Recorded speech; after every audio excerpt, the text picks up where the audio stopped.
Hey everyone, welcome to the Doula Dive. I'm your host, Kate Pangos. And today on the episode, I have a very special guest. Her name is Laura Geben. She is a fellow overseas basketball wife, and she is mom to two beautiful children.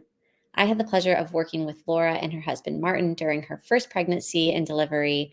And so it was so much fun on today's episode to reminisce on all of those memories with her. On today's episode, we talked about the prenatal care that she received in the United States, Germany, and then in Spain. We also talked about her two different birth experiences, first in Germany and then in Spain with her second child. We talked about the ways that Martin was able to support her during her deliveries.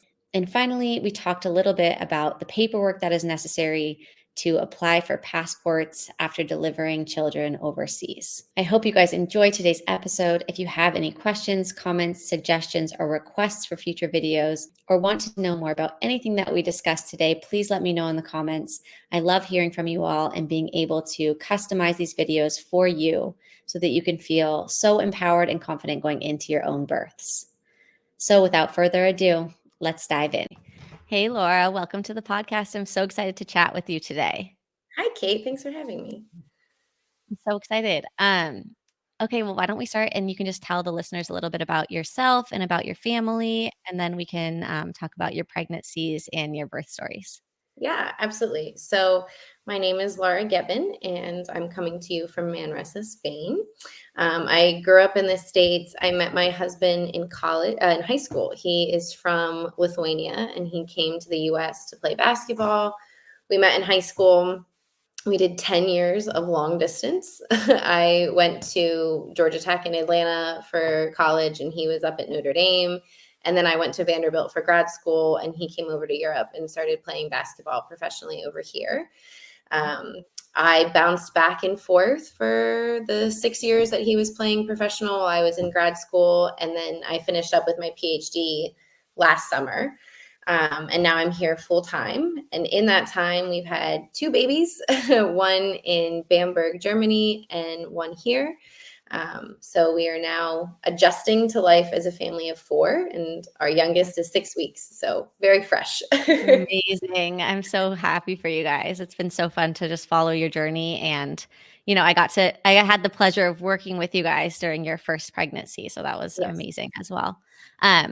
So let's start talking about your first pregnancy a little bit. So you were pregnant in the States for a little bit, and then you went over to Germany. So maybe just talk a little about that. I bounced back and forth, which was really peculiar because I had a doctor both in the States and in Germany, and I had to bring back my records, both times. I think I did like my anatomy scan in the US, and then I went back and like checked in with the OB in Germany. And in Germany, you have both a midwife and an OB who follows the pregnancy, and they don't work together. And what's also interesting is you pick your own midwife. So there are many different midwife groups, and you can interview the different groups, and then you can pick the specific one. But they also have call rotations. So if you want a midwife at your birth, you may not get your specific midwife, but your midwife will take care of you for 6 weeks before delivery and 6 weeks after. So there are a lot of different people involved. I had my OB in the US who was great and very understanding. And I felt like she didn't do as much because I think she thought I was getting like more care in Germany. And then same thing in Germany. They were like, oh, you're getting care in the US. So like, we don't have to do as much either. But it was very nice just having lots of attention, right? Of like, okay, we're making sure the baby is good and taken care of. And obviously we were working with you. And so I felt informed and like any questions that I had. And the team helped us find a midwife. There was a great manager. I feel really bad for him. He was like this 22-year-old kid, like translating documents about whether or not you want to consume your placenta. We just sign all these forms and we don't speak German. He's like, okay, so this document is about consumption of placenta. Like, thank you, Enzo. That was so funny. Yeah, but they helped us find a really great midwife who we visited with. I don't think I took fully advantage of her the 6 weeks before because of like the language barrier, and like she offered to do like exercises and like KT taping, right? Or is it K taping? I don't know, like to tape the belly bands. And I Yeah. didn't do any of that because I didn't know how to communicate like what I wanted. Yeah. But she was really great. Her name was Teresa. And after the birth, she was phenomenal. Like she came to our house every day after the birth for the first 2 weeks to check on me, to check on Martin, to check on the baby. And then twice a week for the following week. So just really good care in Germany. Yeah, that's amazing. I love that so much. So with the midwives in Germany, are they able to deliver the babies as well?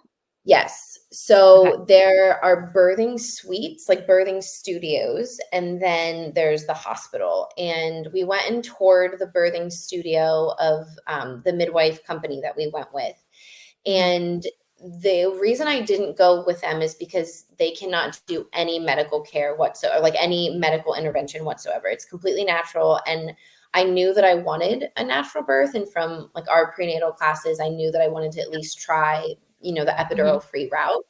But if Yeah. there's any medical complication, they send you to the hospital and you have to drive yourself from the birthing studio to the hospital. And it was a 25-minute ride. Like the birthing studio's out in this scenic little mountain area, and the hospital's downtown. And Yeah. that was just a little scary for me. But the midwives can deliver the babies. And then again, right, if you have your specific midwife, it's whoever is on call at that point in Mhm. time. Or you can do the hospital route. And there they have midwives in the hospital who are not like the private ones, right, that you would pick to see. Okay. And your midwife cannot come to the hospital unless she has an appointment at the hospital. So Okay. there was one midwife who I guess her name was Angie, that like every woman on the basketball team who had ever given birth used Angie. And she was completely saturated with patients and was like, I'm going on vacation. I cannot help you at your birth. But she's the only one that we talked to that was like, yes, I have an appointment at the hospital and I can accompany you. But otherwise, you're just at the mercy of whichever midwife is at the hospital. And then the OB will come in like when you're in the pushing stage. And it's not your OB either. It's a hospital bound OB. So Okay. you meet a lot of different people that Yeah. you really have Yeah. no control over. Yeah. Yeah, that's crazy. So, and then the OB that you saw, so what was the purpose of seeing the OB, I guess, if you were seeing the midwife and Yes, it's really fascinating. So like the OB that I went to in Germany every time, first of all, it cracked me up. They would ask me to like pee in a cup and it would be like a little like dentist cup, right? Like a little Mhm. plastic or a paper cup, right? Like nothing, medical, my name's not on it anywhere. And then they'd immediately test it and then they're like, okay, and toss it in the sink. They never had gloves. They all wore jeans and like regular clothes. Like you would just feel like you're walking into a grocery store or something, right? Like Yeah. just totally different.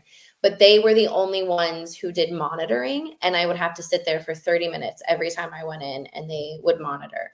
I was Okay. never monitored once here in Spain for my second pregnancy. Like Wow. never Okay. once heard the baby's heartbeat other than an ultrasound.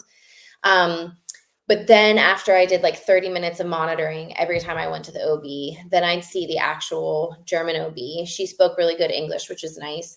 And she did an ultrasound every time. She did it herself. And I think that's the biggest thing from the States, right? Is like Mhm. every single time I went in, every week, I got to see the baby. Mhm. And the OB did an ultrasound, made sure everything was okay. They would do blood tests. They took my blood like every week or something, right? And they were the ones who did the vaccines and Okay. that sort of thing.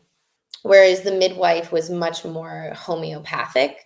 And it was, okay, you can try these massages and here on the exercise ball, we want to try this and these breathing techniques and Mhm. these positions.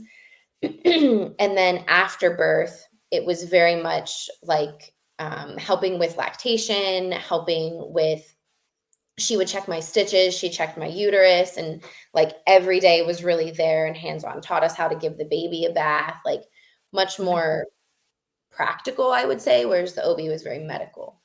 Okay, that makes sense. And what like I've talked to a few other girls about this and I'm just curious, how was it bringing your documents back and forth because I know you were going back and forth from Spain and Germany. Yes. And, the translation of things, were they able Yeah. to still use those documents or was it more difficult and you had to kind of repeat tests and stuff like Right. that? So in Germany, it was not difficult because the OB that we saw, they actually like advertise, we speak French, English, Spanish, German, whatever, these multiple different languages. And so it was really easy to bring documents back and forth. The nurses don't. So that would sometimes make it a little difficult. And Germany only 1 or 2 times like gave me a physical piece of paper to take back. Otherwise, they would just tell me verbally. And I'd say the only challenge that I ran into in Germany was that I didn't necessarily have in my appointment. It was around Christmas time. So I had gone in, this is like my 3rd or 4th visit with the OB in Germany. And she does an ultrasound and she says that my cervix is only like 3.5 centimeters. And she's like, that's pretty short. Do you know what it's been before? And I was like, off the top of my head, no, because it's not like your OB in the US is like, and your cervix is now 4 centimeters, right? And not dilated, right? Like in terms of thickness. And so she's like, I think you should be on bed rest. I don't think you should do a lot of activity. And of course, I'm kind of freaked out about this. It's right before Christmas. I have no idea if my OB in the US is even open. I don't know my cervix thickness. And I'm also thinking to myself, well, I'm supposed to get on a plane and fly back to the US on an 11.5-hour flight in 2 weeks.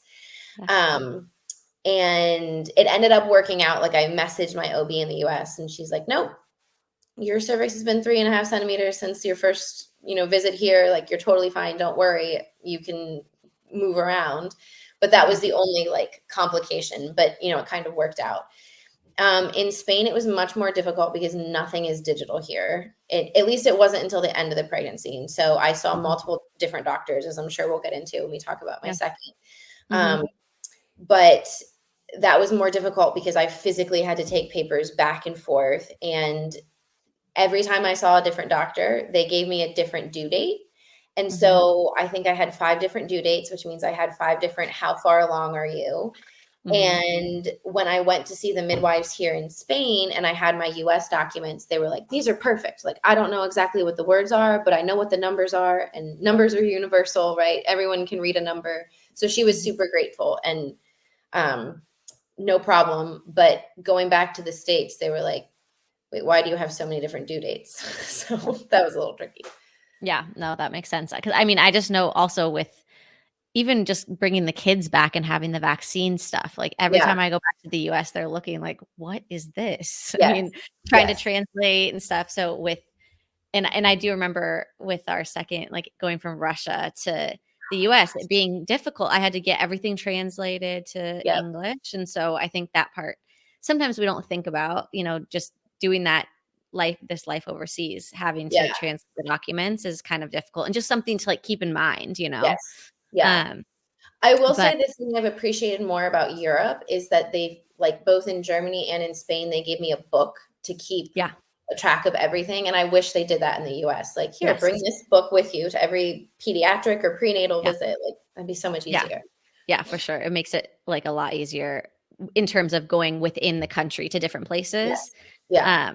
And even bringing it back to the US. But it is so funny, just the differences between the different countries and how they document things and keep things, documented and stuff. So, and then what, like when you were going to these different appointments and, I know that you always knew you were going to give birth in Germany, right? But was there something during this time that made you like convinced, yes, this is the right decision for me? Or did you ever have that thought of, maybe going back to the US instead? No. So at the start of the pregnancy, we did the little, well, should we, shouldn't we? And in my husband's contract, we even had in there that if I decided to give birth in the US, he could get, X number of days off. Yeah. I'm glad we had that as like a fallback, like just in case I was home and whatever, because my due date was March 15th. She came 2 weeks early. And I flew over to Germany at 35 weeks, which is like the max that United will let you fly when you're that pregnant. So in the just in case, I was glad we had that. But at my 20-week anatomy scan in the US, my OB said, if you were delivering here, we would go ahead and schedule you for a C-section at 20 weeks because she said your baby's going to be big.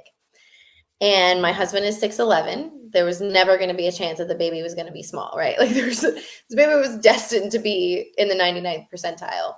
But I was so disturbed by the fact that at 20 weeks, she was like, oh, we would just go ahead and schedule you now. Mm-hmm. I was dumbfounded. So when I got to Germany and they were like, no, we won't induce you unless you're 2 weeks late. We won't do a C-section unless it's an emergency. It was like, this is the right decision. I'm so glad that I'm here. And to her credit, at my last visit with my OB in the US before I flew over, she was like, you can do it. Even if the baby's 10 pounds, you can push her out. But I think if I was there, it would have been a much different route to delivery. Yeah, no, that's totally makes sense. And I think it's good that you like picked up on that and you thought about it because, you Yeah. know, some people have no idea. Oh, my baby's going to be too big. Okay. Like, yeah, just go ahead and schedule the C-section. You know, people Yeah. don't, because so many people aren't educated on how to push back in those situations and be like, no, Yes. like I'm not doing that, you know? Yeah. At But 20 you did. weeks. Yeah. Oh It's my gosh. crazy. It is Yeah. crazy. But yeah, I think, you know, obviously it was nice that you also had the option to be like, well, actually, I'm just going to go deliver in Germany instead. Bye. You're not Um, touching me. yeah. Okay. But Yeah. no, I love that. And I love like everyone that I've talked to that's given birth in Germany. They're just seems so holistic there and so like just let your body do what it needs to do. It's going to be Yes. fine. You know, you were made for this. And I love that. I love that they're so just holistically minded in that way. It was Um, so helpful to like go through your prenatal classes too, like with Martin, because then we were able to talk about what we wanted. And then here I was, you know, all prepared, like geared up to fight for this is my birth plan. Like, this is what I want. And they were like, yeah. yeah, okay, this is the standard here. Yeah. I know. It's so crazy because it's so true. It's like it's just not that way everywhere. And I mean, it's obviously you still want to educate yourself no matter where you're giving birth, even Right. if you're giving birth in a place like this, just so Yeah. you're prepared for what's happening. But it's crazy how different the standard of care is and the Yeah. interventions and the, you know, all of that kind of stuff, country to country. So Yeah. It was it's a great just, first place to give birth. yeah. Yeah. Oh, that's incredible. Okay, so let's talk about your first birth. Yeah. Your birth experience, how that went. You flew back to Germany at 35 weeks and then Yep. what was the prep like from there on? Yeah. So I had been working out my entire pregnancy, thanks to your lovely exercise Yeah. guide. And that was hugely helpful because I didn't feel like I was at the point of I'm super exhausted until 37 weeks. And then I was just, Mhm. you know, I'm so large. This is never going to end. And then at that point I switched to walking and like went from strength training to primarily walking. And Mhm. the luxury of it being your first pregnancy and like not working is I would do 7-mile walks like twice a week. And it just felt really good for endurance. Mhm. Um, the first thing that happened was I had like the bloody show. It was a Thursday night and I just felt so exhausted. And I went upstairs and I was going to take a hot bath and I went to the bathroom and there was just blood and lots of mucus. I remember texting you being like, what's Yeah. happening? Yeah. And then of course I spend the next, 14 hours reading on the internet, like, what does it mean when the bloody show? How soon will you go into labor? Is it imminent? Right? Like, anxiously preparing. And I went to bed that night and had the worst period cramps, like just could not sleep, but woke up in the morning and felt totally fine, like perfectly normal. I maybe had like a few contractions where it's like, I don't even know if these are contractions. I don't know what these are supposed to feel like. Mhm. But I had been eating the dates, like the third Yep. trimester dates, and I ate like a bowl of them for breakfast. It was horrible. So let's do this. Let's I was geared up, right? It was like on fire, ready to give birth well, if you can even do that. Yeah. Um, and so throughout the morning, I just started keeping track of the contractions and they started slowly coming on. I don't think we alerted the midwife because I was giving birth at the hospital.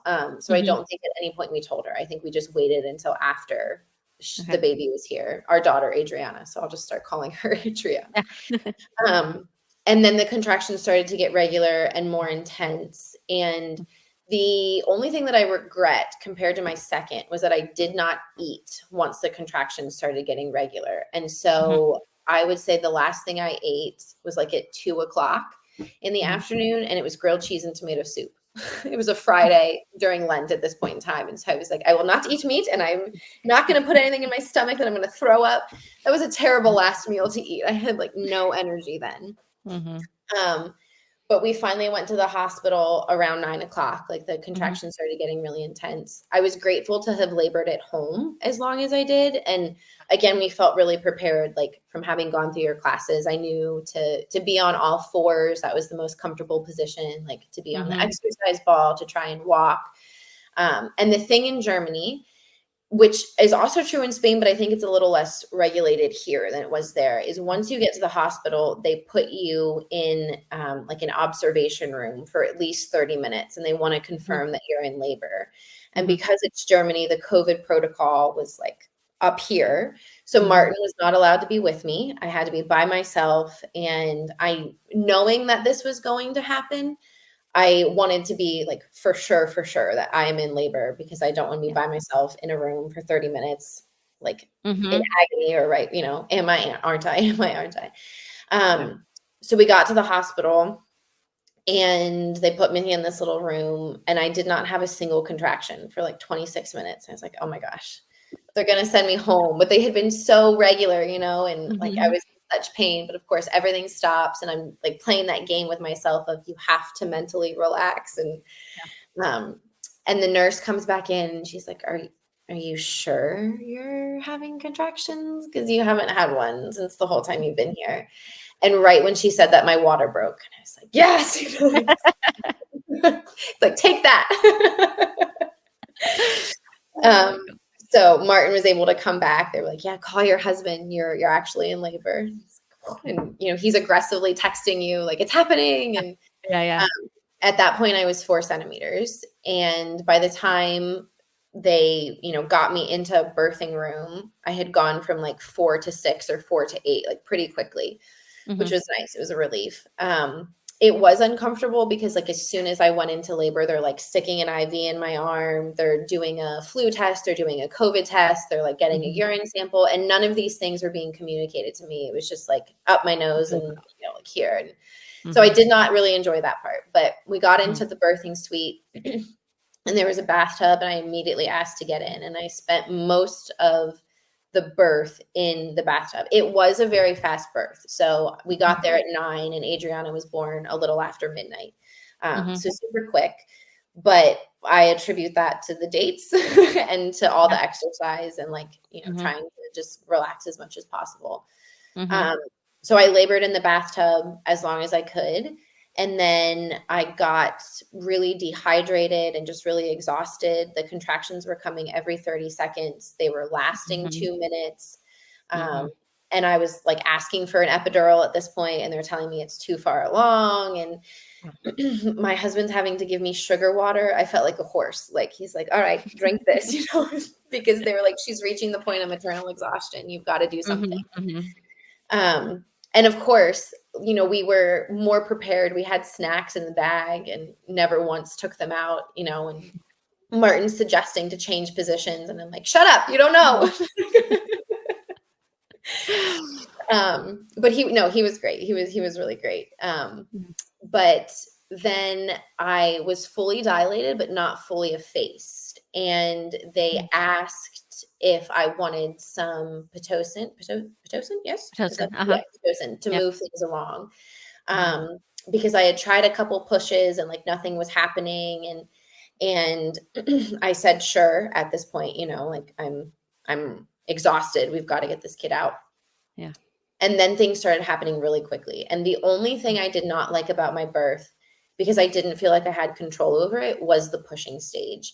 And so I wanted to be on all fours because that was the only thing that felt comfortable. Once they got me out of the bathtub, I went onto the bed and immediately like got onto all fours. And they were like, nope, you've got to be on your back. And they kept trying to have me hold my own leg open. They would like put me on my back, a contraction would come, they'd roll me onto my side, and then they're like, hold your leg. And I was like, I can't, I cannot hold my leg. I'm way too exhausted at this point. And now Martin is kind of not bickering, but debating with the midwives. We had 2 of them. And the midwives kept saying that Martin was so involved, they didn't need to do anything. And so truthfully, as good as the care was in Germany, I preferred my second birth, but the midwives did not do much. So thank goodness that Martin was educated by the wonderful Kate Pangos, because he knew what to do. And he's like, you're in transition now. And okay, we're almost there, and that sort of thing. Yeah. So he's advocating for me and saying, she can't hold her leg open. She does not want to be on her back. And at that point, the hospital's OB came in and she checked me and she said, you've got to get the baby out now. And I don't know what was wrong. I don't know, but they were like, there's something with her head. You've got to get her out. And they checked to see if I needed an episiotomy. Thankfully I didn't. But they were like, you have to push her out now. You have got to get her out. And at that point, the OB asked if she could push on my stomach. And she's like, the next time you have a contraction, I'll push down and you push. We tried that twice and it was horribly uncomfortable for me. I was just miserable. It felt like I didn't have control. I couldn't push the way I wanted to. I couldn't breathe the way I wanted to. And I don't know how long I pushed for. I think it was close to 30 minutes. And she did come, of course. But I had a 2nd-degree tear and she had some sort of blood clot on the whole side of her brain or, her head. And she was perfectly fine, of course. But I think it was just the chaos. I don't know if it was because I dilated too quickly or they gave me the Pitocin and I wasn't fully effaced. My body couldn't just do what it wanted. But something from okay, we're going to give you the Pitocin to, you've got to get her out right now because you're hurting her head. Something fell apart. Why wouldn't they let you push on all fours? They just kept saying, this is the way that you've got to do it. And I think if I was more energized or had more awareness, I think it just came down to energy, right? I was completely exhausted. I could have advocated for myself more and been like, this is what's comfortable. This is how I can tolerate the contractions. But I was just so exhausted. Yeah. And it felt like the birth was happening to me, right? Not that I was giving birth. So I don't want to say that it was traumatic because up until the pushing stage, it was very comfortable. I felt very taken care of. If I said I wanted to walk, they let me walk.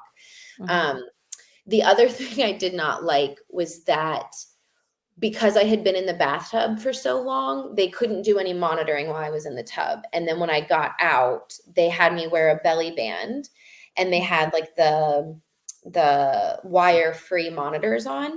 And so as I was on all fours, because I was leaning forward, the belly band is contracting me in. It was super uncomfortable. And I kept taking it off. And they're like, no, you have to leave it on.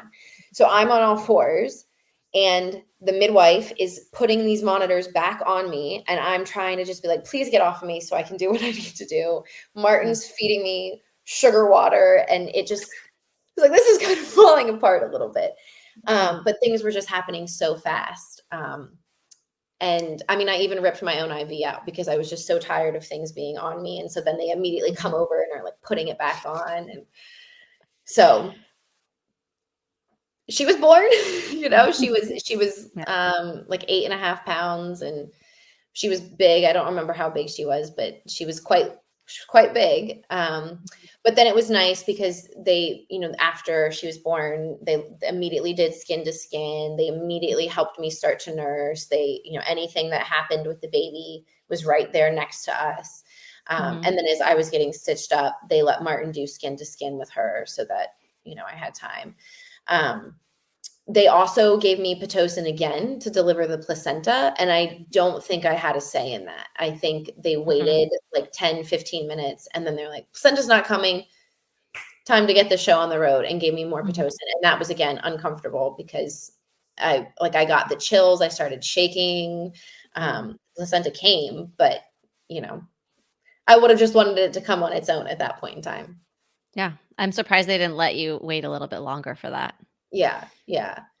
And then they asked if we wanted, that was another big thing in Germany, is that most women take their placentas either for postpartum consumption or they do a garden burial thing and plant some trees and stuff with it. But we had to say multiple times, no, we do not want this. And they're like, are you sure you don't want the placenta? Are you sure?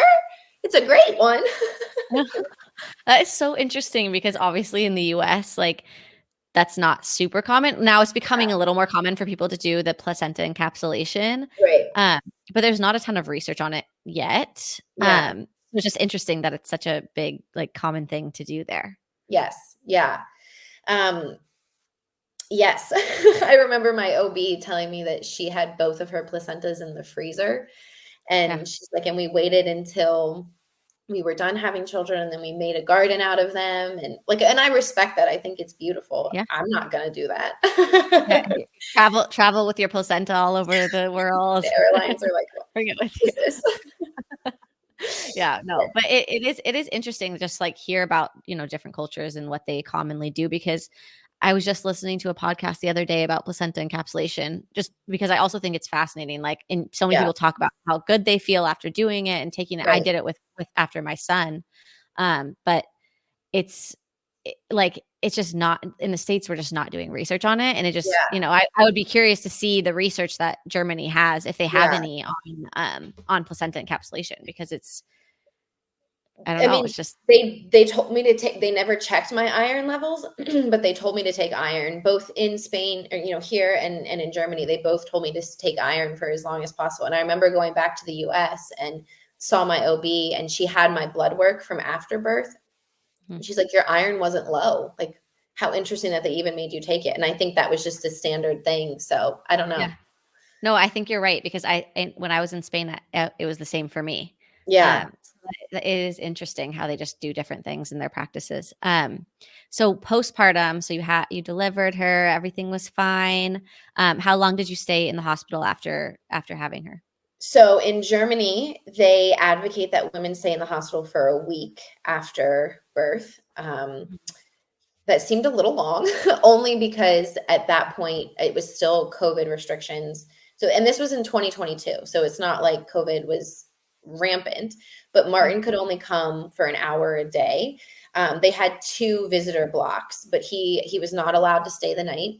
And they were really strict about it too. Like, they would come in and tell him he had to leave.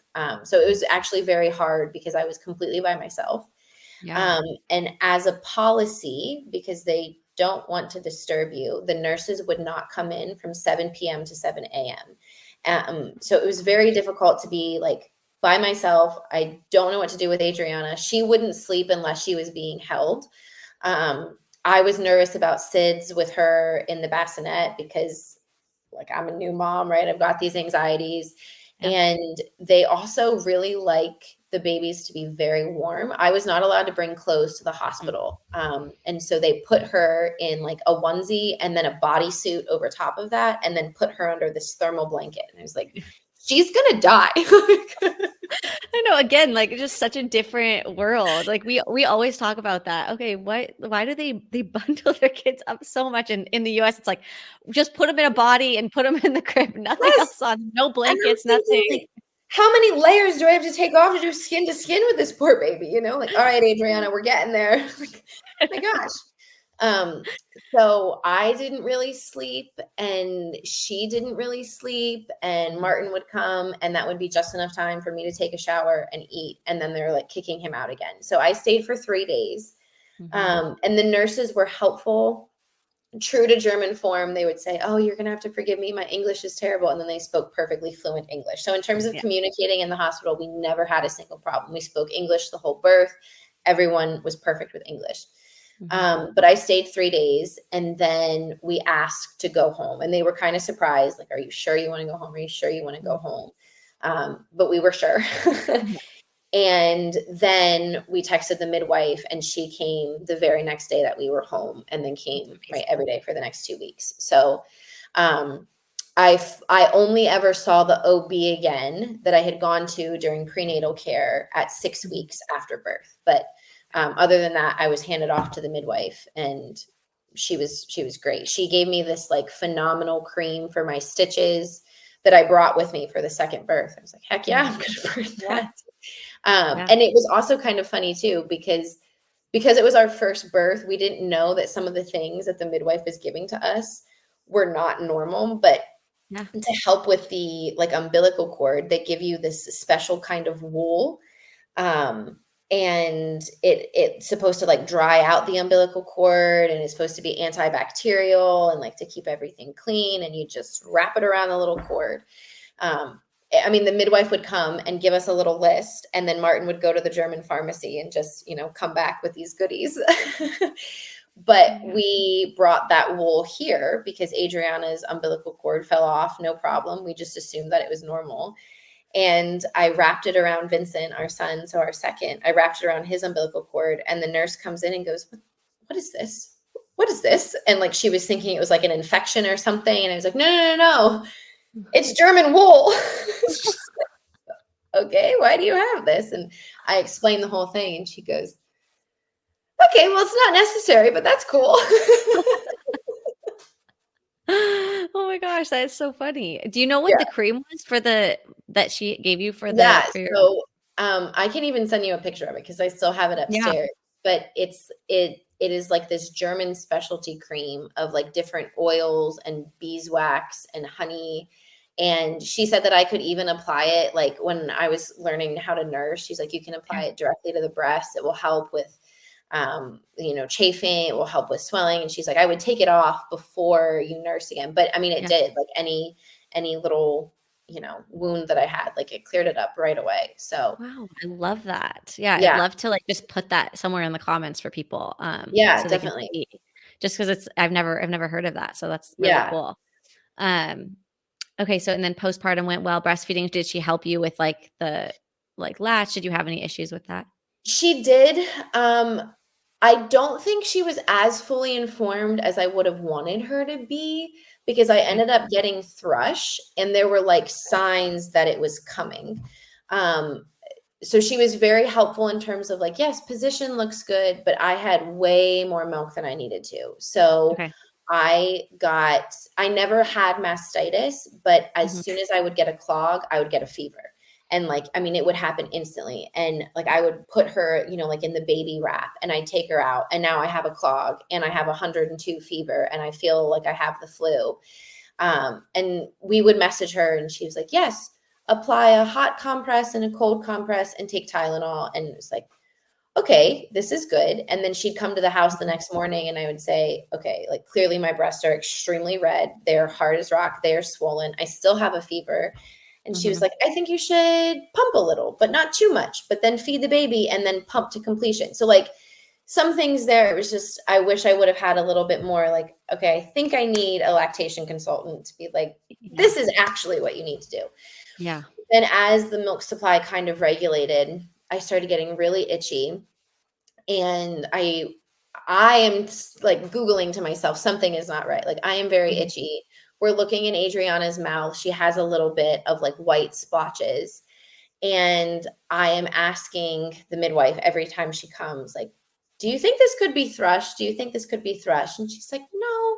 And she was very gentle. And no, I think this is just probably from all the clogs you're having. And no. And I ended up having to go to the OB and advocate for myself. And I'm like, something is not right. Like we even went to the pediatrician first, and the pediatrician was like, nope, looks totally normal. But he would, of course, only see the baby, right? And he's like, nope, she looks fine. Sometimes baby gets splotches in their mouth. It's okay. And I like forced my way to the OB. And I had to see the OB that I was seeing. I had to see her husband, and he also spoke English. But of course, now I'm like talking to a man, and I'm like, I have thrush. And he's like, now, why do you think that? And he's like, because I am extremely itchy all of the time, both the start of the feeding, during the feeding, after the feeding. And you can't just get like an antifungal cream over the counter, of course, right? And so he's like, well, everything looks okay. I'm like, all right. Things may look fine, but I'm telling you something is wrong. And so he very begrudgingly gave me a prescription. And then when we took it to the pharmacy, they wouldn't even let me have that cream. They were like, oh, it's for breastfeeding. You can't have this cream. You can't have this. You need to have something different. So even that was a whole other challenge. Like the pharmacist had to get called in, and did it work? Sure. But as soon as we got home to the US, I got something better. And that helped right away too. But that was the only thing that the midwife I felt like wasn't great at, was just the lactation. And I really wish that I could have been in the US and like had someone there with me that spoke English. And I also I did not know about them at the time, but I think Adriana had a lip tie because she always ended up with like blisters on the top of her lips. I mean, and she gained weight well, so we assumed that it was okay. But I also wonder, like, maybe is that why I had so many clogs, or like, was she not fully draining the blast? Like, was she not latched well? But she didn't know anything about that, right? She would just be like, "Oh, yeah, things look good." And it wasn't like she wasn't giving you a recommendation and saying like, "Hey, maybe you should see someone that's more specialized in this." No, the only recommendation she gave us, which I kind of completely forgot about this, was she recommended that we send Adriana to a baby chiropractor. Okay. And we went, and it was the strangest experience of my life. He did ask some good questions. Like, he asked if she turned her head equally both ways to nurse. And I said that, she favored one side. And he was like, okay. And the reason that she sent us was because of reflux, like because Adriana was spitting up a lot. Now I know that I don't think she was spitting up any more than normal, but as a homeopathic, like, this could help, right? She sent us to this chiropractor, and he asked, right, does she turn her head equal ways to nurse? And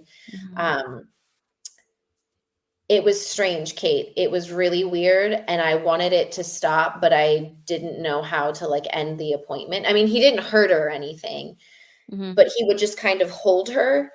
And then he would say, I am taking her energies now, and I am transporting her back to the womb, and she will be calm now. And I was like, this is odd.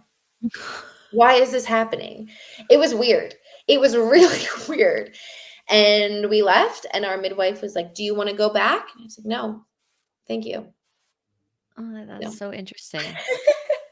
But everybody there supposedly does that, right? She was like, I Yeah. send all my clients to this. He's an osteopath and a chiropractor, and he helps. And, he was asking about her blood clot. Like, the pediatrician never seemed worried about it, but he was like, perhaps as she was exiting the canal, perhaps there was slight damage, and this has led to a favoring of one side, which leads to the reflux. I will remove her energies. Okay. So that's interesting. But then once you got back to the US, you saw someone, everything was fine. You guys continued on your breastfeeding journey. And yes, I nursed her 18, 19 months. I was even pregnant with my second, and then was like, okay, I should stop. She wasn't, like fully nursing at that point in time. We started solids, but everything was great. She gained weight really well. Her blood clot was totally fine. She was like jaundiced for a longer time than normal, but no, everything was great. We had a great breastfeeding journey. I think if I didn't have as much milk, I mean, I had so much milk with her. And I also think now, look, I think I realized maybe at like the 4 or 5 month point too, that I had postpartum anxiety, which I wasn't anticipating. I had heard so much about postpartum depression, but I hadn't heard a lot about postpartum anxiety. And I started talking with some friends, and they were like, well, postpartum anxiety and postpartum OCD tend to go together. Like, is there anything you're obsessing about? It's like, yeah, I have a very full freezer full of milk, because I had this whole thing. Like, if something, God forbid, were to happen to me, would there be enough milk to get Adriana? And so I had a freezer full. But yeah, we had a great breastfeeding journey, 18 months, and then she just weaned herself off. So. Okay. I love that. Okay. So let's chat a little bit now about your second pregnancy. So when did you find out you were pregnant? I found out that I was pregnant at 3 weeks, which I was in the beginning of July. And it was great to find out, that early. But that also made the pregnancy feel very long. But I just had a feeling, and I took a pregnancy test, and it came back positive. So that was really fun. My husband at this point in time had left playing basketball in Germany and had now signed in Spain. And we knew that we were going to give birth in Spain because the due date was sometime in March. And we had a great experience in Germany. So there was never a question, right, of like, would we go back to the US?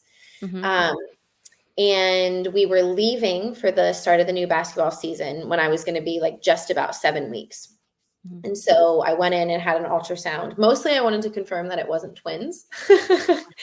But we went in, had the ultrasound, and they gave us a due date of March 26th based on the ultrasound. Based on my last period, it would have been the 22nd. So like not hugely different. And I knew from talking with some friends that we had here in Spain that they would not do an ultrasound in Spain until I was at least after 12 weeks. So I felt like it was important at least to like confirm the pregnancy, confirm that it's not twins. Because twins run in our family, we were kind of like expecting it. So when we finally got over here to Spain, I did my first ultrasound at 13 weeks, and they gave me a due date of March 29th based on baby size alone.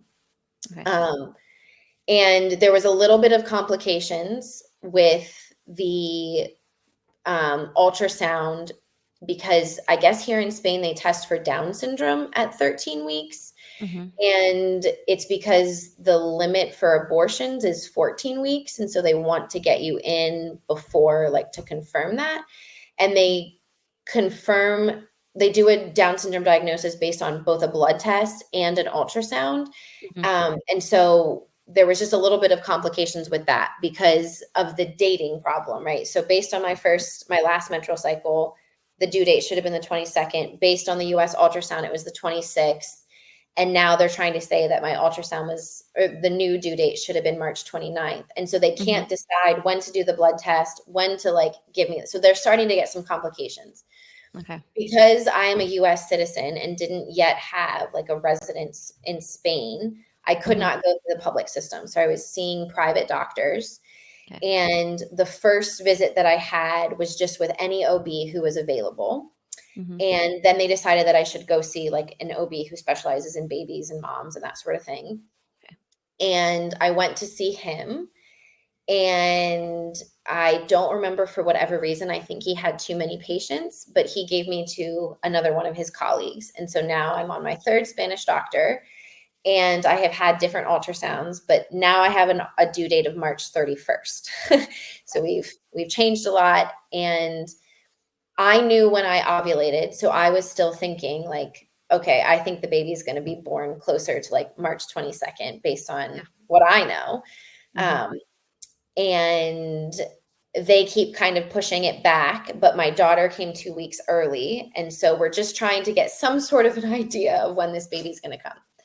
So now I'm on like my fourth doctor, and he ends up giving me like, let's just stick with this March 31st due date. But then he takes a 3-month leave. At first he said it was a vacation. And then they told us that he like had a family member death. I never saw him again, but I've had all these different appointments. And my husband and I had planned that I would take my daughter and come back to the States for Thanksgiving. So while I was going to be gone in the US, I was going to be 20 weeks. And one of the doctors that I saw said, no problem, we'll do the anatomy scan when you get back. But this doctor that I'm seeing now is like, no, you can't. You have to do the anatomy scan at 20 weeks. You have to do it. So thankfully, I at least had the OB in the US and was like, hi, I need an anatomy scan in the US.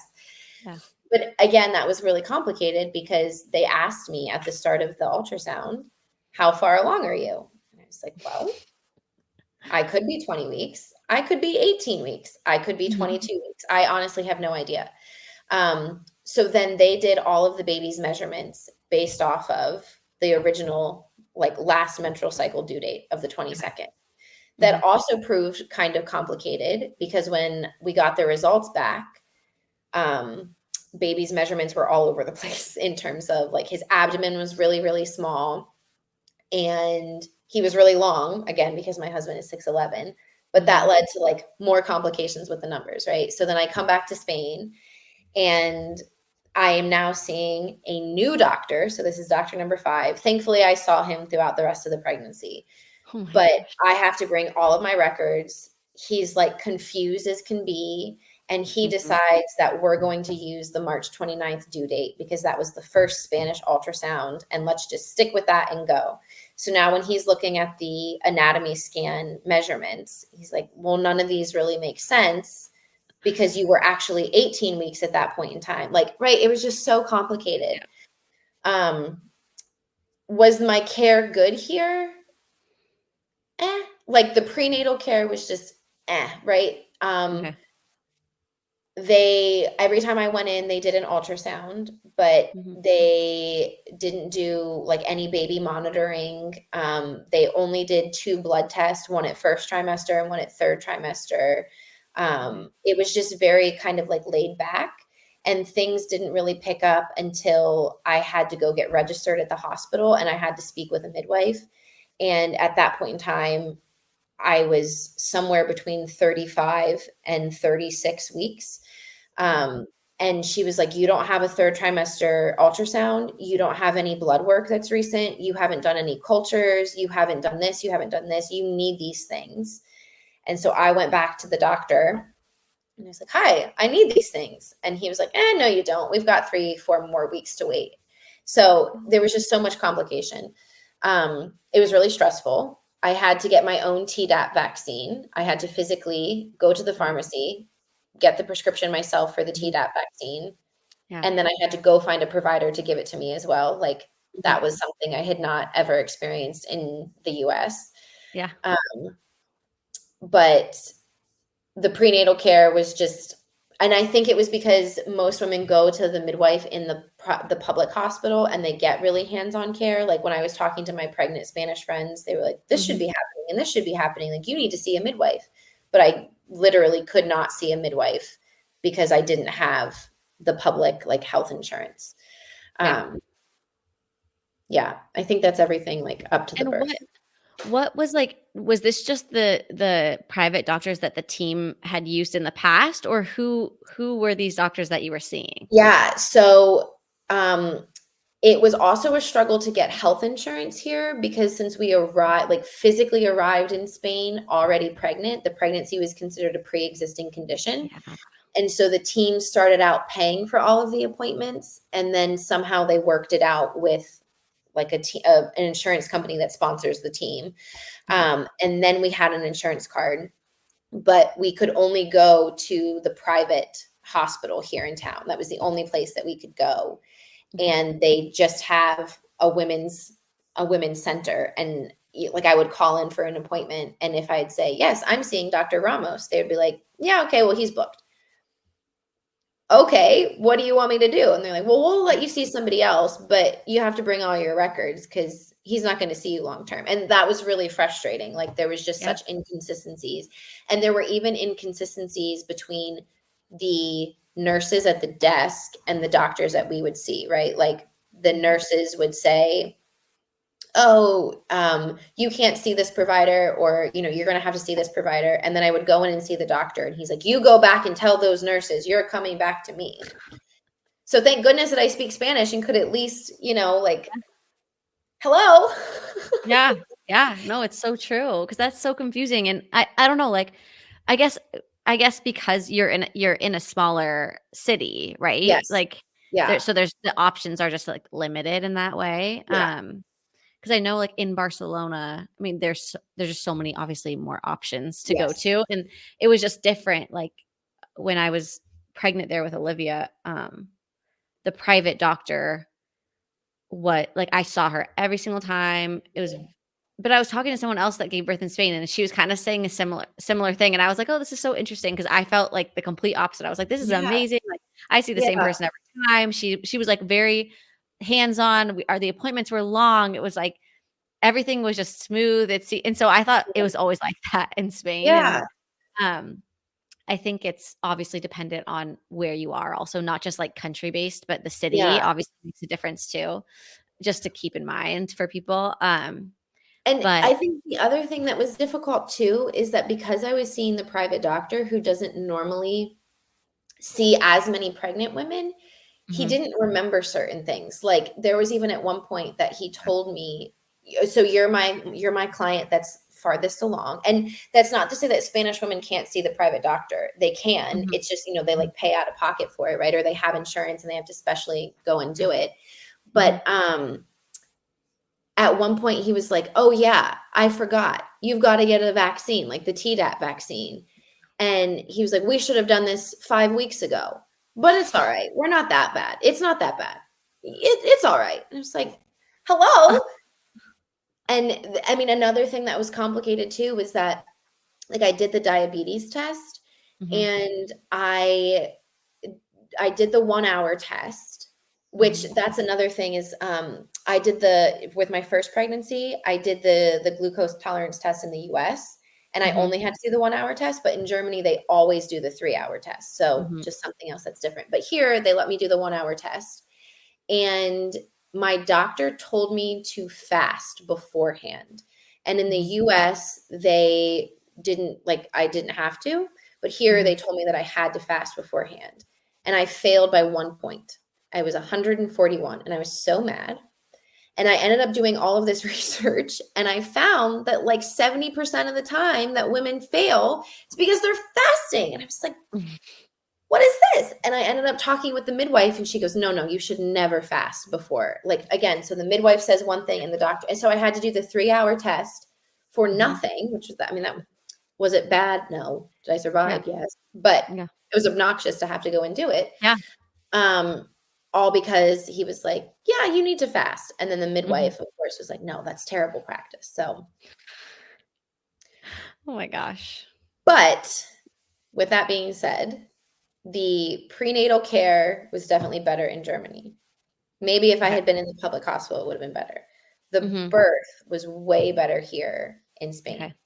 And I don't know if I would love to hear what your experiences in Barcelona were like, because one of the other wives on the team was also pregnant and she even tried to go to Barcelona and the team told her that they wouldn't pay for her appointments because the Manresa hospital is like one of the top 5 to give birth at in Spain. And it was incredible. Like, love that. Amazing. I again, like knew that I wanted a natural birth, wanted, to try for it. I was hopeful that because Adriana had come so quickly, our son would also come quickly. He did, even shaved an hour off of the time. The birth was totally different though, too. Like I had false labor for a couple of days. I had like for a week because I had the bloody show and I was all excited. Like, all right, baby's coming. This is great. And then nothing happened.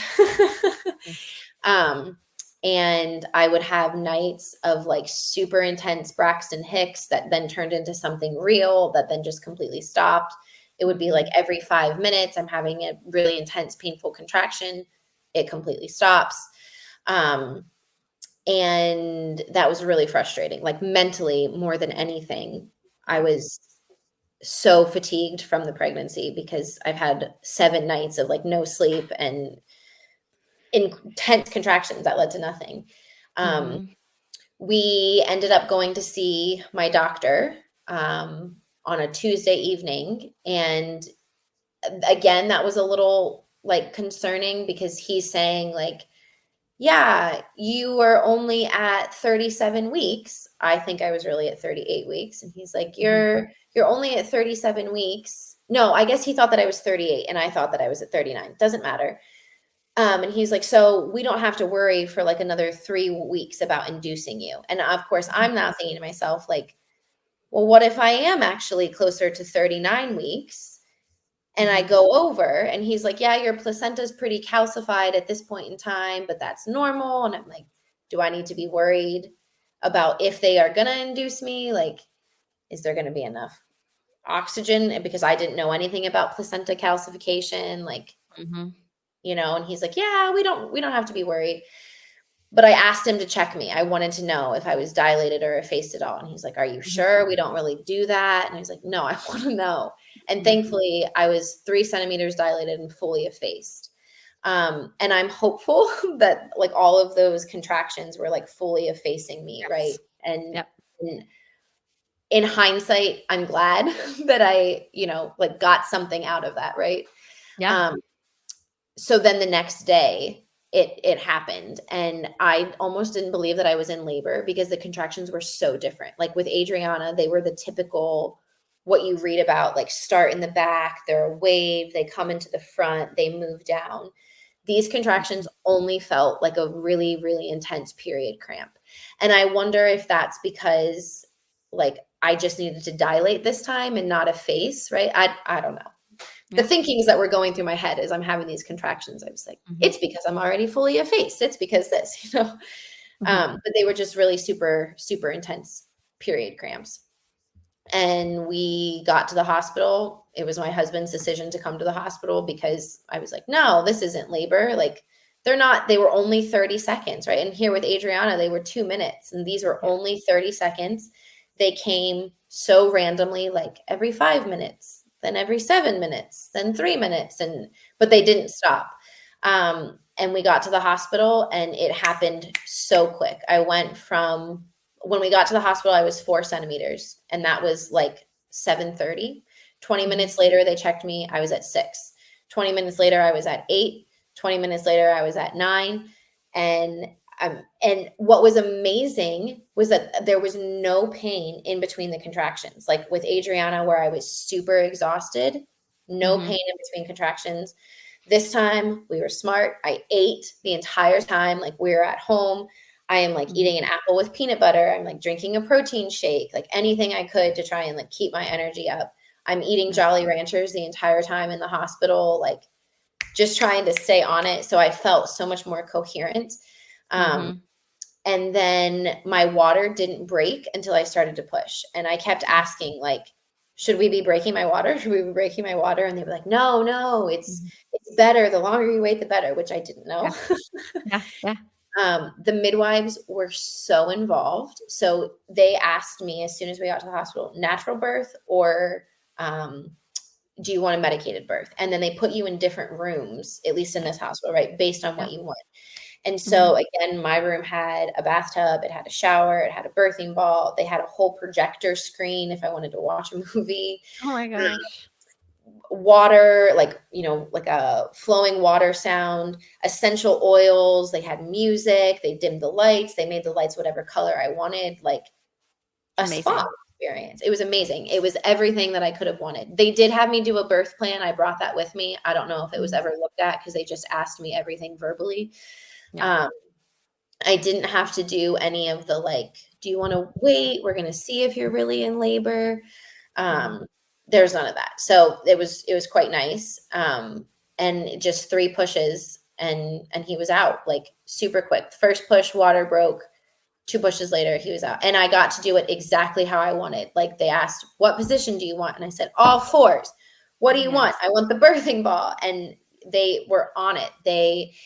And what was the best part too, is that Martin was allowed to be as involved as he wanted. Right. And he was right there and they just filled themselves in. Right. They were like, oh, she needs a back massage. Oh, she needs this. Like, and I feel so grateful for those midwives. Like, I wish I could go back and thank them. Right. Because they were just so incredible. It was a great birth. I wish every birth could do that. I love that so much. That's amazing. So did the midwives deliver or was there an OB that came in? I think an OB came in. I think an OB was even there. I don't know. Like nobody necessarily introduced themselves.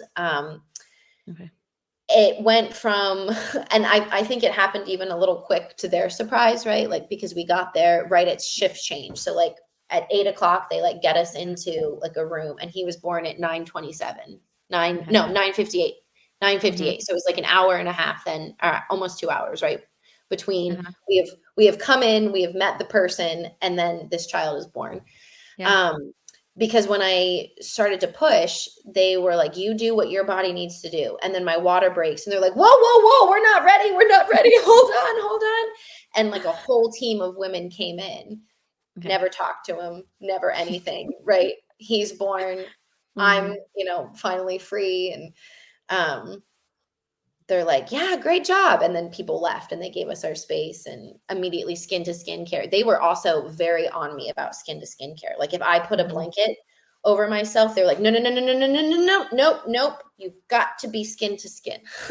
Get that blanket off. So they were just super involved. And in the hospital after, again, I stayed 3 days.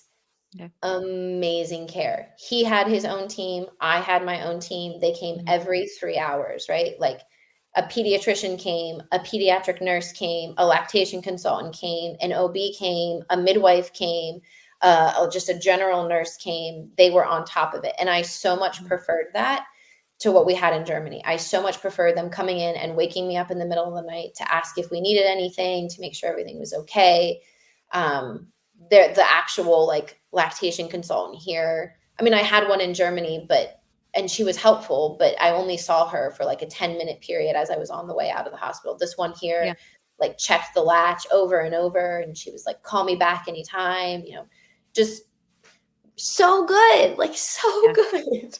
Yeah, that's amazing. I love that so much. I feel like, and obviously too, like these things are also like personal preference, right? Like some people Yes. are like, oh, I want to be left alone. I don't want to be Yes. interrupted. But it's like when you get the things that you want, it makes you feel so much more comfortable and empowered. Yes. And, just especially being a new mom or bringing a new baby into the world, like your Yes. second, now you're like, okay, I know what I want. I know what I need, like Yes. to feel supported and to feel like comfortable. And so it's Yes. just, those things are so important. And especially now, you can ask for those things. Like you were able to say like, no, I want to give birth on all fours. Like this Yep. is where I feel the most comfortable. This is where I feel like I have the most power. And so you were able to do that, which is so incredible. Yeah. Um, And the I fact love that I that. could just like, say, I want this, like as the bathtub was filling, I was like, can I get in the shower? They're like, yes, you can. Yeah. And so that was just really great. At no point did I feel like I was not supported at all. And in fact, the midwife was I had like a junior and a senior midwife during the second birth. And at the end, the junior midwife was laughing. She's like, Laura, this is crazy. Who gives birth in less than 2 hours? This is awesome. Great job. And again, I worked out the whole pregnancy, right? Like I don't want to be one of those women who's like, well, my birth is 2 hours, as long as your baby is healthy in here, that's the important thing. But the senior midwife was saying, like, we have to support, like, anytime that there is a natural unmedicated birth, we have to be with the women every step of the way. And it's their choice. They call the shots. And like, just hearing these conversations, that's so good to hear, right? That's not necessarily something you would hear in the US. They would be telling you like, well, this is what you need to do now. And no, I think too, like, obviously overseas, I do feel like the midwives are a bit more involved, just from what I've seen and what I've heard from other women. In the US, like you have to choose that route, Yes. otherwise you don't see a midwife. Like you just see Yes. your OB, like you don't get a midwife in the room with you. So you have to choose and be like, no, I'm choosing to go with a midwife. And then you're with a midwife, and midwives are, I love them so much. They're incredible. But you have to choose that. And so it's just different, because I feel like the vibe over here is more like the OB kind of sits back and waits until they're needed. And in the States, it's like the OB calls the shots, and unless you choose and say, I want to have midwives support me during my birth. So, just something to note for people giving birth in different places. In the US, if you want to have that experience of having like more hands-on care, I think, choosing to have midwifery supported birth is kind of the way to go, in my opinion. Just if that's the route you want, and that's what you prefer. So having that, like, I don't know, just, to me, is just incredible. Especially doing 2 unmedicated births. I think with the first birth, had it not been for Martin, honestly, I would have ended up getting the epidural. And obviously by the time I was asking for it, I was at 9 centimeters, and okay, too little, too late.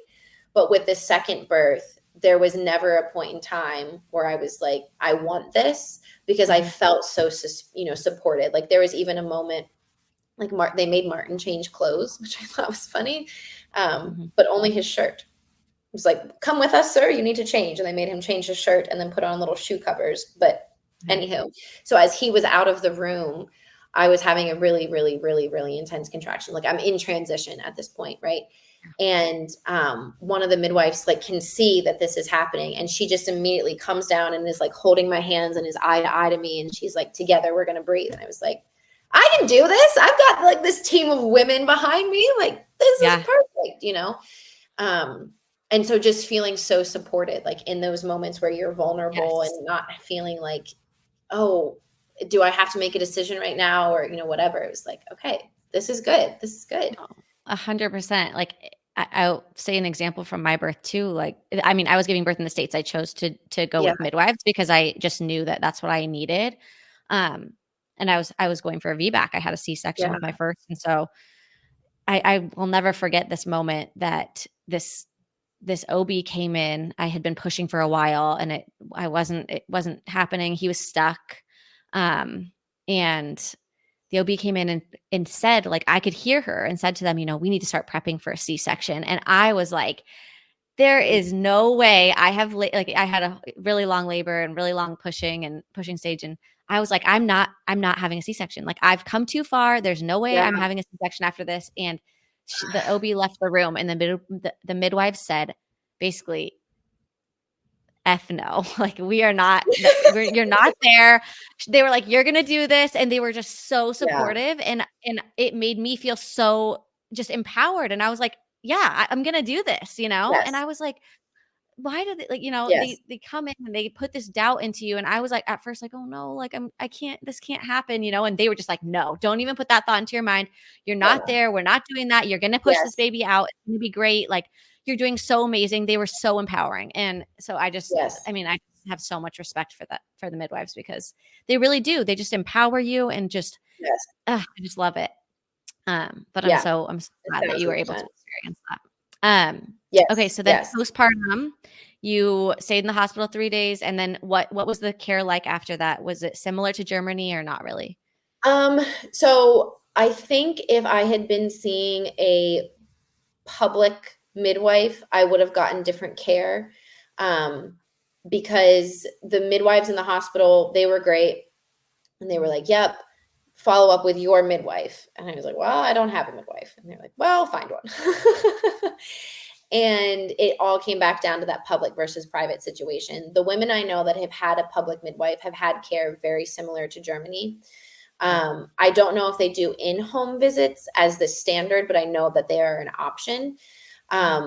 I unfortunately was not able to see a midwife at all because the public hospital wouldn't see me again because I don't have the public insurance, right? And that would be considered like a visit and not a birth, which is an emergency situation. And the private hospital doesn't have midwife visits. And so after getting some friends involved to like help me figure out what the best situation was to do, they recommended that I see my OB at both like a 2-week and a 6-week follow-up.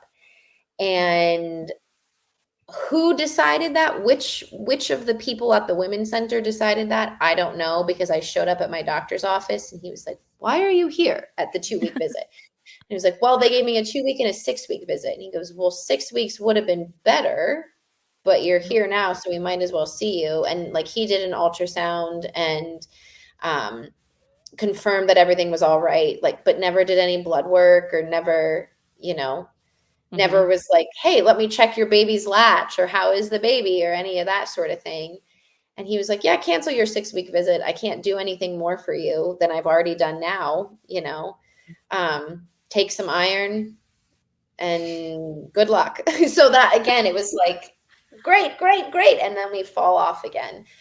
So postpartum in Germany wins again, but at least the care in the hospital we got was really good. And I'm so grateful that our first birth was in Germany because I learned everything. And then to come here, I was like, okay, I feel much more confident. Like, I know what I'm doing. So, but we never had anybody in the house. Okay. That's so interesting, just how different it is. But again, like, you're right. It might be just the difference between having public health insurance versus private. I will say the standard though is that my OB did give me to start at the 6-week mark. So I start next week, pelvic floor physical therapy. And he was like, all women do this. And that to me is something that, one, I know it's not standard in the US. I mean, I've been to pelvic floor physical therapists in the US, but I know it's not standard there. And in Germany, the midwife there was like, well, we can do some gentle stretches and you can do some Kegels. And that's it. But there was no, like, you're going to go see somebody and actually, and I'm excited for that. Right. Because I think it's important. Yeah. I actually remember that in Spain, my doctor saying that. And then of course, COVID happened and I never ended up seeing anyone. No. But it was like right at the point where I was about to go see someone and everything shut down. But yeah, I thought that was so cool that they did that. I was like, this is incredible. So that'll be interesting. I'm curious to hear how that goes too. Yeah, I'm excited. So I want you to just we were chatting before about just the process of, getting the passports and navigating that. So maybe you can just tell, listeners a little bit about how that works, and just so Yes. people are like a little more streamlined, because I know we were Yes. chatting, like it's so confusing. There's just so many steps, and maybe you can kind of Yes. just, give some tips for people for that. Yeah. So the process is called a CRBA, a consular report of birth abroad. And on the US side, things are a little bit more streamlined, but on the European side, there are some difficulties. So the first thing that you have to do is you have to have the local birth certificate from the country or the city that you're in. And in Germany, that was so straightforward. We got like 5 copies, and they came to us, like they were probably at our house. They came in the mail. They were probably at our house before we ever even got home from the hospital. It was so quick. Yeah. Of course, the frustrating thing is like you need all of your original US documents. Like you need your original US marriage license to get the birth certificate at both. Like that was true in Germany. That was true here in Spain. And they need the certified seal. In Germany, we thought we lost ours, and we were like, oh no, what are we going to do? But we found it, and we could not leave the hospital in Germany without registering. And they were like, if you leave the hospital without registering, you cannot get the birth certificate. I don't know if that's just German being Germans, but they were very adamant. You have to do it in the hospital. So it showed up super quick. And then in Spain, it took a very long time. We had to get my husband's basketball team involved because there was just the earliest available appointment was a month and a half after our son was born to get a birth certificate. So that was a little late given how far we are into the season and that we need to travel home. So you need the birth certificate. And then a U.S. citizen parent has to show proof of residency in the U.S. for 5 years. So you have to bring things with you from the States to like validate that you were in the U.S. And then, but it can be like your college transcripts or, tax returns, that sort of thing. And then you have to take your documents to the U.S. embassy or the U.S. like consulate and get it approved. And that's different for which each country wants. So like in Germany, they wanted 3 copies of everything for God knows what reason. They wanted 3 copies of the original birth certificate, 3 copies of the translation, and you get a short form and you get a long form, right? And they wanted 3 copies of our marriage license and 3 copies of all of our proof of residency. And then we get to the embassy and they didn't want anything. They were like, you can keep all of your documents. We don't need it. Wait, what was all this stuff for in Germany? Who were you giving this to? The embassy, like to get the passport. They were like, we need 3 copies of everything. And they didn't want any of it. They were like, take it with you. So we left with like a stack of papers this thick. And here in Spain, it was actually much more straightforward, right? We just had the birth certificate. We had our proof of residency. They made me detail every time I had been outside of the US. And I didn't have to do that in Germany, but they wanted specific dates here. And then you get a certificate of your baby's birth that becomes their US birth certificate, and you get the passport. And you have to have your newborn passport photo, which is a whole other I know we actually have to get our daughters. She's finally like at 5, they have to get a new passport. So she has this like newborn passport photo from like 3 weeks old from like right now. So they look at it every time we travel. They're like, what? Who is this? Yes. Like, doesn't look anything like her. Oh, it's awful. Well, it's so funny. I that part is just I don't know. I just like want people to know, obviously, be prepared, like get your documents beforehand and know, look it up maybe even before, just knowing what the country needs that you're giving birth in, so you're not scrambling, because after you have a baby, that's the last thing you want to be doing, Well, and especially because they all want the original documents, right? Like they don't want copies of anything. We had to order additional copies of our marriage license. And that was the thing too. Anytime I talk with women in this situation, I say, bring more than you think you need, because the embassy in Germany on their website, they were like, you can bring like for proof of residency. They're like, you can bring mortgage statements, you can bring bank statements, you can bring this. And then we get there and the woman that we're talking with is like, well, you could file tax returns without physically being present, and you could have a mortgage without physically being present. So she said that like 15 of the things that the website said we could bring didn't even count. And all she took was my college transcript. That was the only thing she took. Okay. So obnoxious, but We Yeah. did it. We have little Yeah. citizen No. babies. Yeah. I think it's just, just something to like, I don't know, just be prepared for maybe in the summer when you're home, like getting those documents Yes. together if you know you're going to be giving birth overseas. Just so you're like, you don't have to worry about it. Just check that off. Yeah. You're done. Okay. When the baby's born, you can go take it all in, but you don't have to be scrambling, trying to figure out like, oh my gosh, like I need to find this, because that's what I was doing too. Like, I was like, I had no idea, I'm like looking for all my college stuff and Yes. whatever. I was like, what? Yeah. I don't have any of this with me. Why would I bring it over here with me? Yes. Well, So and I the think other thing we had to have too was we had to have a letter from Martin because I ended up coming back to the US from Germany before he did. I flew back with my dad because my maternity leave was ending and Martin was still in the thick of playoffs. And so we yeah. had to get a letter from him saying that I was allowed to travel outside of the Mhm. country with his child. And we had to have the birth certificate in the airport because they were like, how did this kid get here? Yeah. All those Yeah. additional things. So Yes. Yeah. Just definitely things to keep in mind for, people that are delivering overseas. But I love your stories because I do think like obviously you've given birth in two different places. You've had care in the US and like you yeah. chose to deliver over here. I think it hopefully will empower some other women to make that decision because it's so difficult, living this lifestyle. We don't know where we're going to Yes. be, but just knowing that you're going to be able to find good care wherever you go, and just forming that team, like figuring out Yes. who do you need by your side, like what are the things that you need to feel supported, and so I think hopefully sharing these stories and Yeah. sharing positive stories about giving birth over here and having good care and stuff will help women feel like they can do it because Yeah. being with your partner is just so valuable and so important for them to like bond with the new baby too and like Right. support you through postpartum. Like we were talking, like you're having postpartum anxiety, like being away Yes. from your partner is going to make that so much harder. So Yes. Absolutely. um just considering that when you're making that decision, and obviously you have to do what's right for you. Maybe you feel more comfortable and feel more supported in the US, some women do.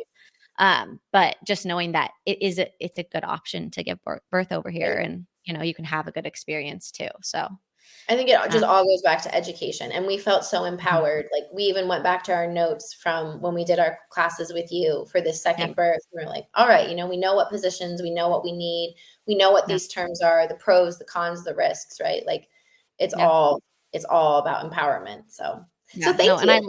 I love that. No, oh my gosh, it was my pleasure. It was so much fun working with you guys. I was gonna say, like, I loved working with both of you because I love, like, I don't know, educating the husbands and the partners on this stuff Yeah. as well because, like, having them involved and knowing what's going on and being able to support you, is Yeah. just it's so important, and I think that gets kind of put on the back burner sometimes. Yes. And even like as women, like I don't think that's at the forefront of our minds sometimes to be like, Right. oh, I need to educate my husband too. Like you're just like, Yeah. okay, I'm carrying this baby, like I'm feeling these things. I need to know what's going on. But then you get into once you experience labor, you're like, okay, like I'm not even really present during this because That's I'm just right. like I'm basically just trying to get through these contractions. Like I'm like basically blacked Yeah. out the whole time. Yes. Yes. So for them to feel like they can step in and Yes. advocate for you and support you in the ways that you need, is just so important. So it was so fun because, you guys were both so like willing to, accept the information and Yeah. just like excited about it, which was cool. Yeah. We've So yeah. had multiple people. It's comical, but it also does. I mean, one, it's a true reflection of him, and it makes me feel really good, and I'm glad he feels appreciated. But we've had multiple people who are like, Yeah. "Hey, I met your midwife, and they said that Martin was the best husband they had ever seen during a birth, and they said that your husband was so great." And I'm like, "Yeah, he Yeah. was because." Like I gave him the affirmations I wanted him to repeat to me, and he knew what was happening, and he knew the positions, and Yeah. so all of that is just a testament to you and educating him Yeah. and to him as well for like wanting to be so involved. So 100%. Yeah. And I remember like I actually really his is one of the ones that I remember the most of just being like, he is so into this and I loved it so much. Like I loved it because I was like, he's gonna be such a great support during your yeah, birth. Like yes, he was so receptive of everything and he just was so like he was asking questions and like he yeah, wanted the information. He wanted to know. yes, And I loved that. I thought that was so amazing. So yeah. um that's just, I mean, you got so lucky with that too, because that's not always the case. So It's a good one. No, I'm yeah, very appreciative. So I love that. I love that so yeah. much. Well, thank you so much for coming on and Yeah. sharing. I'm so excited to share your stories with everyone. And I think they'll be so, so helpful for people just to hear, again, just Yeah, giving people in different places and having that absolutely. support and, what to look for and stuff. So And I'm yeah, always open for people to contact me if they have questions about love that. Bamberg, Germany, or Manresa, Spain. So Yes, I love that. I love that. I'll definitely put your contact info in the comments for good. everyone if anyone wants to, ask you questions about either place or whatever. Yeah, Just it's just great to connect and find that community too, especially with these girls overseas and people navigating, delivering, and having babies yeah, over here, and having that support system is just so invaluable. So, absolutely. Yeah, my okay, pleasure. Thanks for having me. thank you so much.